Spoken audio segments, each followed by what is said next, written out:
శ్రీకాళహస్తిలో 154 కోట్ల విలువైన 3 ఎకరాల భూమి కొట్టేసేందుకు పెద్ద స్కెచ్ చేశారంటూ సాక్షి ఒక పెద్ద కథనాన్ని ప్రొజెక్ట్ చేసుకొచ్చింది.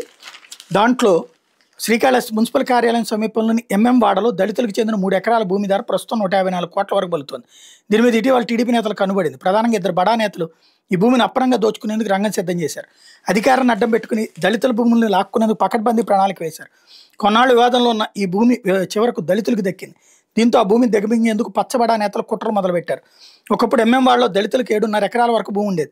65లో ఆ భూమిని ఒక పెత్తందారు మోసం చేసి కాజేశాడు. సంతకాలు తీసేసుకుని లాగేసుకున్నాడు. క్రమంగా ఆ భూములను విక్రయించుకుంటూ వచ్చాడు.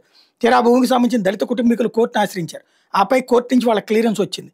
అందులో 3 ఎకరాలు దళితులకు దక్కింది. దళితుల కోర్టు తీర్పు ప్రకారం వచ్చిన 3 ఎకరాల విలువ సుమారు 154 కోట్లు అని తెలిసి పచ్చగద్దలు వాలిపోయి అందులో 2 బడా నేతలు చేతులు కలిపి ఎలాగైనా భూమిని ఆక్రమించేందుకు కంకణం కట్టుకున్నారు. ఇది తెలిసి అడ్డొచ్చిన దళితులపై దౌర్జన్యాలకు పాల్పడ్డారు. బెదిరింపులకు గురి చేశారు. అధికార బలంతో దళితుల స్థానంలో కొందరు నకిలీలను తీసుకొచ్చారు. వాళ్ళని అడ్డుగా పెట్టుకుని ఆ భూమిని కొట్టేసేందుకు సన్నద్ధమయ్యారు. ముందుగా రెవెన్యూ సిబ్బందిని తమ అధికార బలంతో వశపరుచుకున్నారు.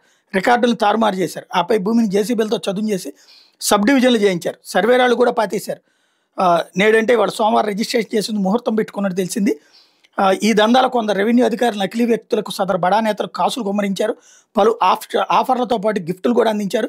దాదాపు ఒక్కొక్కరికి 5 లక్షల చొప్పున ముట్టినట్టు సమాచారం. అయితే ఈ దందాపై మళ్లీ కొందరు దళితులు కోర్టును ఆశ్రయించేందుకు అడుగులు వేస్తున్నారు. మానవ హక్కుల కమిషన్ కూడా ఫిర్యాదు చేసేందుకు సిద్ధంగా ఉన్నట్టు తెలిసింది. భూదందా మీద టీడీపీలోని మరో వర్గం మండిపడుతోంది.